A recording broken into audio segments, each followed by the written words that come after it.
I should be okay. Kind of cool, but sweating. Howdy, everybody. Good morning. And welcome to the Jonathan and Albertan show. Okay. Kind of cool, but sweating. Is that me or you? That's you. Howdy. No, that's you. No, I just checked. I'm already muted. Nice try. Okay, whatever. Okay, anyways. So, what were we talking about? Prayer. Oh, how sweaty you are.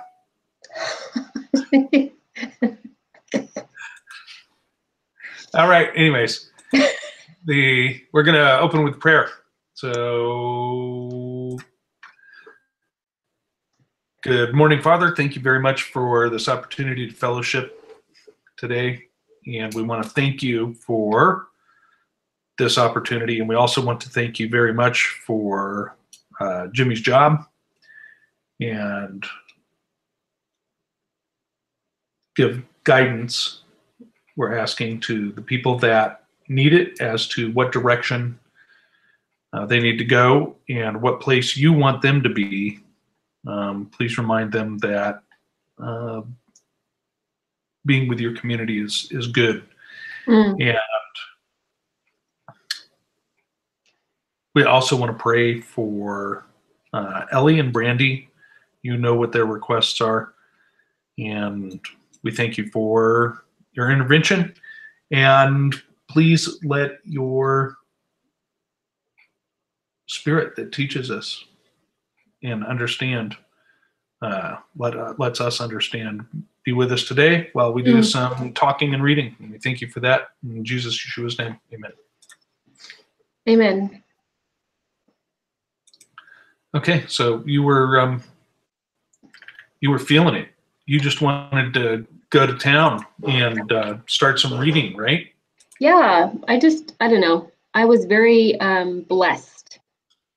The other day, I was telling John about how I was sitting down with my girls in the morning the other day, and I said, why don't you go grab a book and we'll do some reading? So out runs my youngest, and she comes around the corner with a Sefer, and I'm like, she's definitely my kid. But she had it open and she just put it on my lap. And she had no frame of reference what she just wanted to just come presenting it open, but it was open to the Wisdom of Solomon. Now, I haven't read that one yet. So we began to read it, and it took me like 2 minutes to read the first 2 verses. And I'm like, I don't think we should read this book, because I was so captured by what was being communicated. I'm like, I don't think I can read this book as like a story. I don't think we can keep reading. Not that it wasn't appropriate or applicable, but it was just really intense and deep. So we ended up reading the story of Susanna. Okay. But I just was really, really blessed by the words being used in this translation and just what was being said. So I'm just going to read. I think it's just chapter 1. Yeah, I'm pretty sure it's just chapter 1. So I'm just going to read, and I'm going to try to read without stopping, but I can't make any promises. Okay. So chapter 1. Chapter correct? 1 of the book of the Wisdom of Solomon in the Sefer. Which is in the Sefer, but not in the King James. Right. Okay.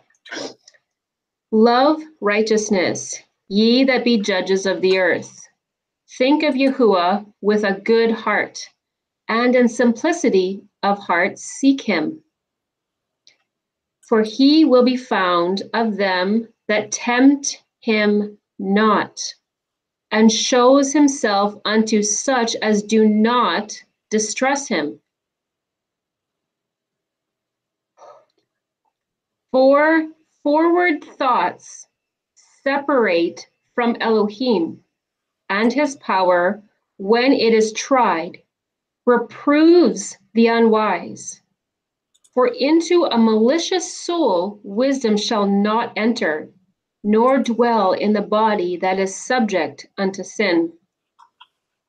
For the Ruach HaChodesh of discipline will flee deceit, and remove from thoughts that are without understanding, and will not abide when unrighteousness comes in,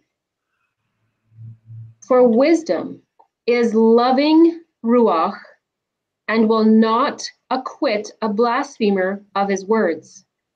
For Elohim is witness of his mind and a true beholder of his heart and a hearer of his tongue. For the ruach, Yahuwah, fills the world, and that which contains all things has knowledge of his voice. Therefore, he that speaks unrighteous things cannot be hid, neither shall vengeance, when it punishes, pass by him.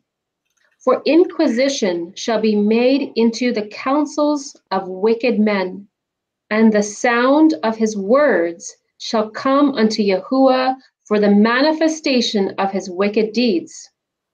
For the ear of the jealousy hears all things, and the noise of murmurings is not hid.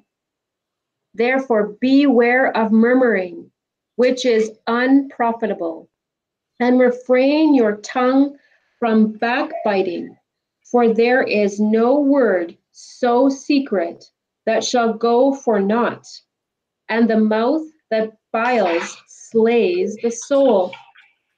Seek not death in the error of your life, and pull not upon yourselves destruction with the works of your hands. For Elohim made not death, neither has he pleasure in the destruction of the living. For he created all things, that they might have their being, and the generations of the world were healthful, and there is no poison of destruction in them, nor the kingdom of death upon the earth. For the righteousness is immortal, but the wicked men with their works and words call it to them. For when they thought to have it their friend, they consumed to naught and cut a covenant with it, because they were worthy to partake with it. The end of chapter 1. Wow. I was just floored by it, affected. And I love it when when even if I don't fully comprehend or understand something that the word is saying, but there's something in my body as I'm reading the word, all of a sudden there is this awe, this fear, this reverence that comes over me, that even if I can't fully comprehend what I'm reading, I have this sense of awe, this sense of like I'm entering into a holy concept, into a holy principle that's far outside of my flesh. And it's like what happens when I read Isaiah, almost. Like there's something that happens. It's very profound. Yeah. Get from it. Yes. Yeah.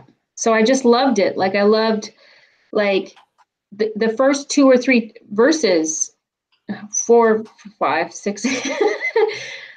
First verse, love righteousness, ye that be judges of the earth. And I was talking to about this with Grace the other day. We never got to finish.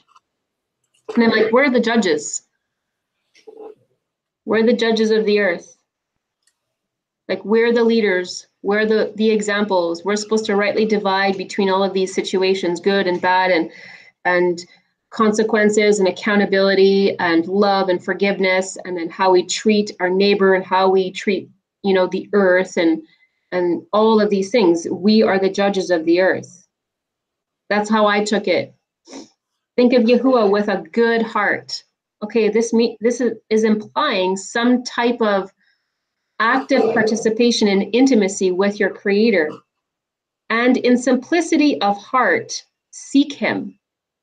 So there's something like, because we know Solomon, well, none of us know Solomon just by what his writings are, But like, I think I was saying to her, you know, how sometimes riches or much, having lots or having too much for one person can be very little for another person. But so too much is relative.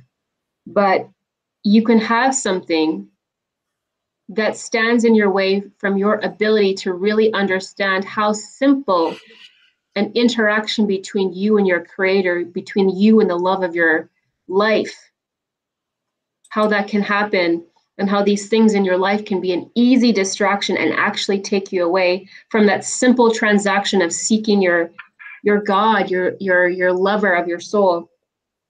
And then anyway, so that's just verse 1. Like, you know, anyway, yeah, I just wanted to share that.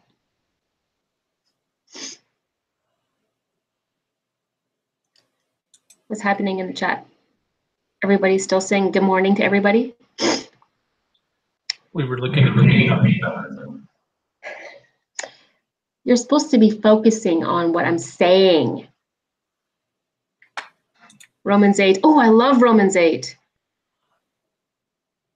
Yes, Mindy, I love Romans 8. I feel like I'm being a bit of a hypocrite because I know I love Romans 8, but I can't remember what Romans 8 says, but I love Romans 8. That's not horrible. Let me just we're adopted. Oh, yeah. Through Yeshua. Right. Okay.